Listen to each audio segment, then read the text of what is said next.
I want to know about being mindful with technology and being mindful with your coworkers, because it Yes. seems to me that because we're not being able to meet at the water cooler or for lunch or in the parking lot of our agencies and our campuses, that we're having to communicate now more frequently on Yes. our devices. And so it just seems like it's compounding the problem. And I'm wondering if this is something that, as a group, what would be a strategy, Yes. you know? So a few thoughts about this. The first is, again, I'm all about context, right? And I tell people, like, the fact of the matter, I think the Canadian government said this initially at the top of the pandemic, is that we're not really working from home. We're not really homeschooling. We're at home doing a crisis trying to get work done.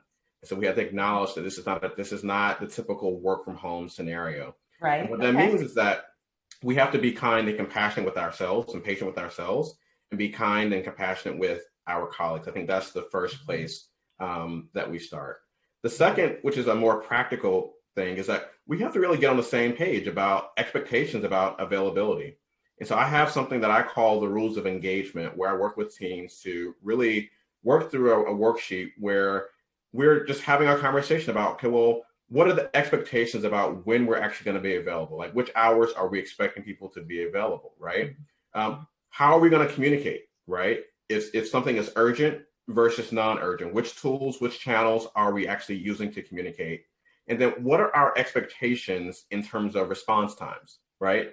So Right. many of us, we are operating on unwritten assumptions, and we're stressing ourselves out and we're stressing our teams out.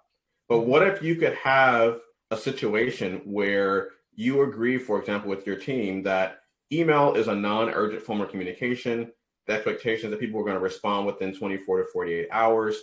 Otherwise, if something is really urgent, then you have permission to call me or to send a text message. Like, how much would that do to lower the collective anxiety that we have about you stepping away to have lunch, to walk the dog, to go change the diaper, to have lunch with your partner, to go for a walk during the middle of the day, and not feel like you are a slacker or you're letting your team down? That basic, just having a conversation and level setting and having sort of a common set of expectations can do wonders to really help us to work more seamlessly in a time where we're actually more dependent on technology perhaps than we've ever been before. So communicating those rules of engagement, what I'm hearing you say, is really important. Yes. Yeah. Yes. Establishing and communicating those. Yes.